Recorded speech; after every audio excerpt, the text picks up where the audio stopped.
So, students, we are going to start our new chapter, chapter number 11, Nature's Treasure. We survive on the earth and live a comfortable life because nature provided us with treasures such as sunlight, air, water, forest, soil, rocks, minerals and fossil fuels. यानी कि हम लोग इसलिए इस धरती पे survive कर पा रहे हैं एकदम आरामदायक तरीके से, क्योंकि प्रकृति जो है हमें वे अपना ट्रेजर्स दे रखी है। प्रकृति का ट्रेजर जैसे कि प्रकृति के द्वारा दिया गया हवा, पानी, सूर्य का प्रकाश, जंगल, मिट्टी, पहाड़, मिनरल्स, फॉसिल फ्यूल्स, ये सब क्या है? एक खजाना है। Without these no form of life is possible, यानी कि इसके बिना कोई भी जीवन संभव नहीं है। Nature has provided this treasures only on earth, यानी कि प्रकृति ने ये सब ट्रेजर सिर्फ हमारे धरती पे प्रदान किया है। क्यों? क्योंकि आप जानते हो कि हमारे सोलर सिस्टम में और किसी भी प्लैनेट पे लाइफ नहीं है सिवाय धरती को छोड़ के।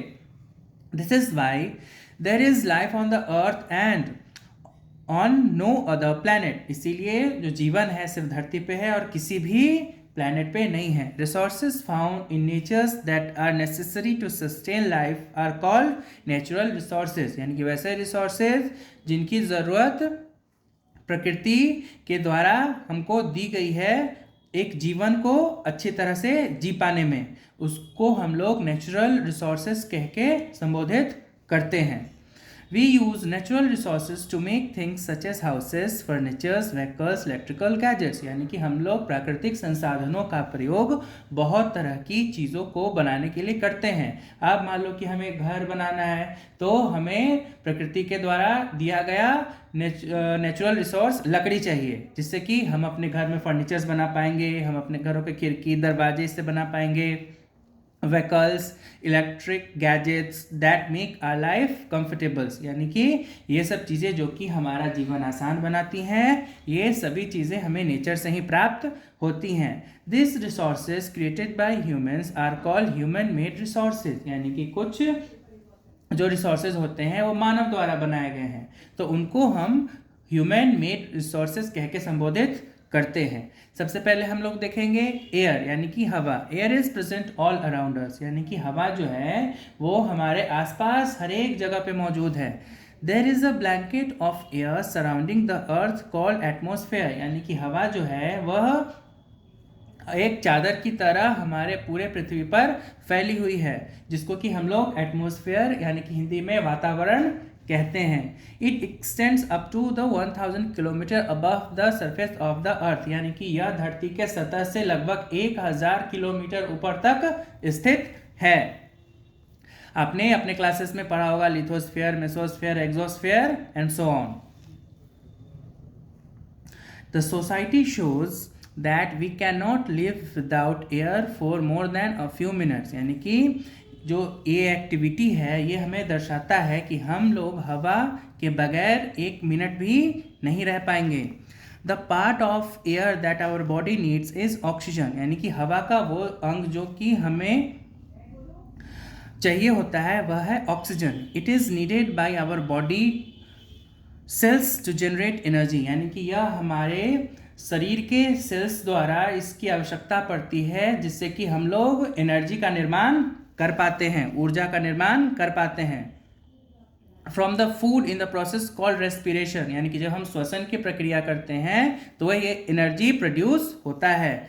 This energy is necessary for the body to perform all its functions, यानी कि यह ऊर्जा जो है वह हमारे शरीर के लिए बहुत ही ज़्यादा आवश्यक है, क्योंकि इसी ऊर्जा के जरिए हमारा शरीर सारा प्रक्रिया जो है, सारा फंक्शंस जो है वो कर पाता है। If our body does not get enough oxygen it can not perform, यानी कि अगर हमारे शरीर को पर्याप्त मात्रा में ऑक्सीजन गैस ना मिले तो हमारा बॉडी जो है वो अच्छे से परफॉर्म नहीं कर पाएगा।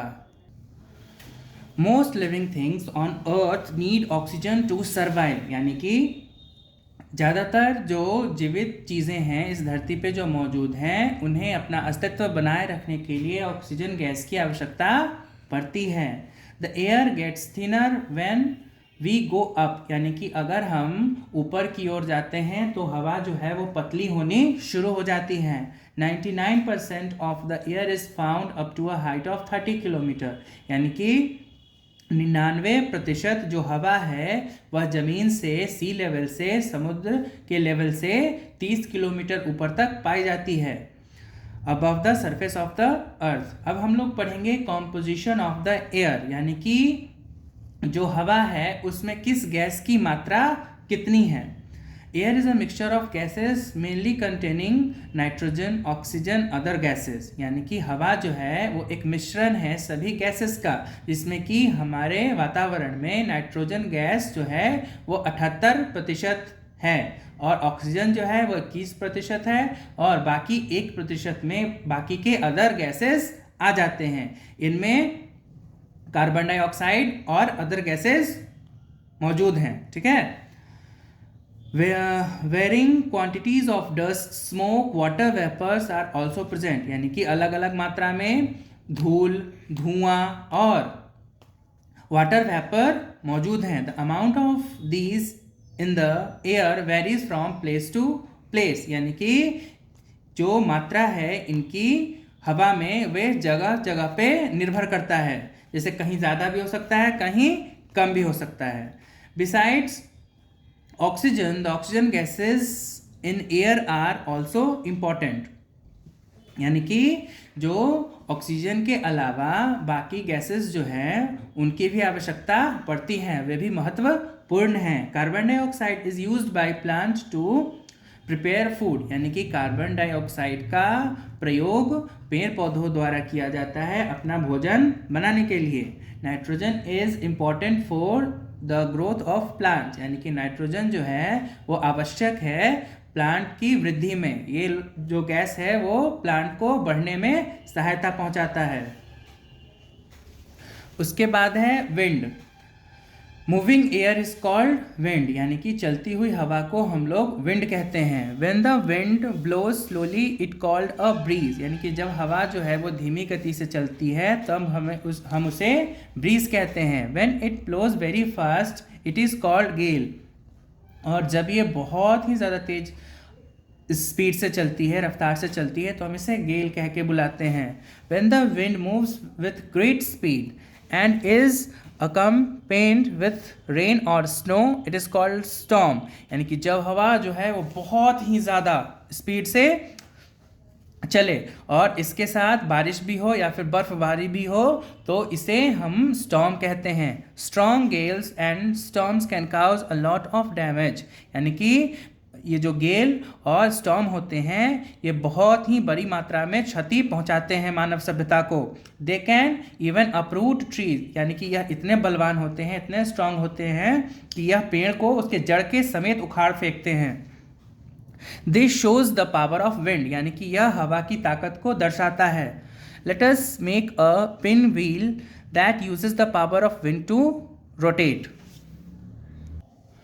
तो ये सब एक्टिविटीज़ करके आप देख सकते हो। उसके बाद है it is the power of wind that rotates the pin wheel, यानी कि यह जो शक्ति थी वो हवा की थी जिसने कि रोटेट करने में पिन व्हील की सहायता की। The same principle is used to rotate big windmills using the power of wind, यानी कि ये सेम सिद्धांत जो है वह बड़े बड़े विंड मिल्स के द्वारा प्रयोग में लाया जाता है और वह हवा की सहायता से घूमते हैं और बिजली जनरेट करते हैं, बिजली उत्पन्न करते हैं। The energy generated by windmill is now commonly used to generate electricity, यानी कि विंडमिल का प्रयोग करके हम लोग बिजली का उत्पादन करते हैं। And also runs flour mills and pulls up water from wells, यानी कि इनका प्रयोग करके हम मिल्स चलाते हैं और कुएं से पानी खींचने में भी इससे हम सहायता लेते हैं। Wind also makes sail boats move, यानी कि विंड का प्रयोग करके बोट्स को भी मूव करने में सहायता ली जाती है।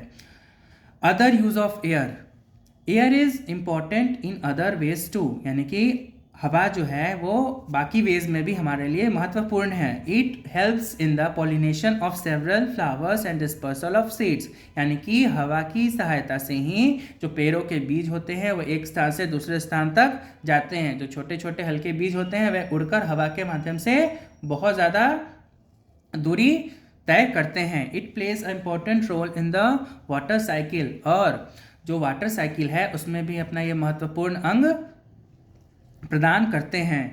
It prevents very high day temperatures and very low night temperatures on the earth, यानी कि ये हमें बचाते हैं बहुत ज़्यादा हाई टेम्परेचर से और लो टेम्परेचर से जो कि पृथ्वी पे होती है। Air pollution and it's control. Air pollution is mainly caused by the release of smoke and poisonous gases from factories, यानी कि हवा प्रदूषित जब होती है जब हम लोग बहुत ज़्यादा धुआं और जहरीली गैसों को जो कि फैक्ट्रीज से निकलती हैं और गाड़ी के धुओं को हम लोग बाहर छोड़ देते हैं बिना फिल्टर किए।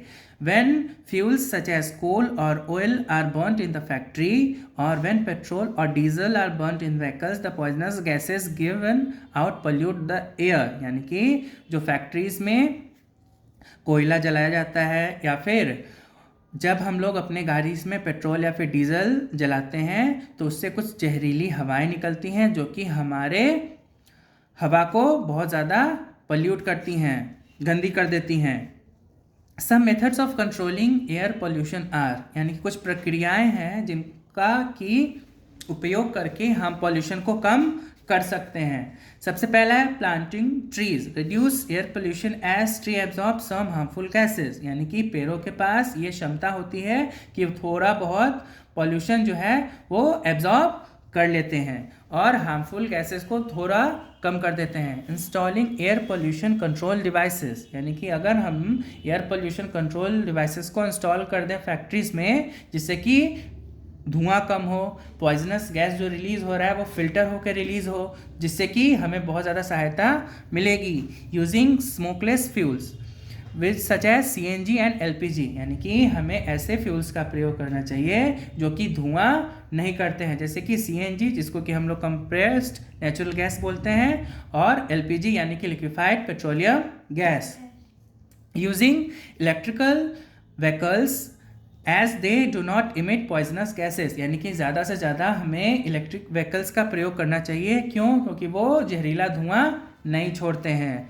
Try to find out about some more methods use, यानी कि आपको और भी तरीके ढूंढने हैं जिससे कि आप एयर पोल्यूशन को कंट्रोल कर पाओ। इसके बाद है हमारा वाटर। अब हम लोग देखेंगे सोर्सेज ऑफ वाटर, यानी कि पानी के स्रोत। तो हमारे पास सबसे बड़ा जो पानी का स्रोत है वो है rain water. Rain is our main source of water, यानी कि बरसात जो है वह हमारे लिए पानी का सबसे बड़ा स्रोत है। It rains when the water vapours in the air condenses, यानी कि जब वाटर वेपर ठंडा हो जाता है तो वो बारिश बन के क्या होता है हमारे धरती पे वापस बरस जाता है। Ground water, when rainfall some of it passes through the soil into the non-porous rock beneath, this is underground water और ग्राउंड वाटर, यानी कि जब बरसात होती है तो वही बरसात का पानी ज़मीन के अंदर मिट्टी के अंदर चला जाता है और ये ग्राउंड वाटर कहलाता है। The level of ground water is called water table, यानी कि जो लेवल होता है ज़मीन के अंदर पानी का उसे हम लोग वाटर टेबल कह के बुलाते हैं। The water table in cities is going down rapidly, यानी कि जो बड़े बड़े शहर हैं वहाँ पर जो वाटर टेबल है वो बहुत नीचे जाता जा रहा है। ऐसा इसलिए है because we use up more ground water than can be replenished by rain, यानी कि हम लोग बहुत ज़्यादा प्रयोग कर रहे हैं इसका, जिसको कि रेन जो है वो उतनी जल्दी मात्रा में वापस फिल नहीं कर पा रहा है। यानी कि रेन जो है जब तक उसको पूरी तरह से ग्राउंड वाटर को मेंटेन कर पाता, हम लोग उससे पहले ही ग्राउंड वाटर का बहुत ज़्यादा प्रयोग कर ले रहे हैं। This over use of ground water is a great cause of worry, यानी कि ये ज़्यादा ओवर यूज़ करना एक बहुत बड़ा चिंता का विषय है।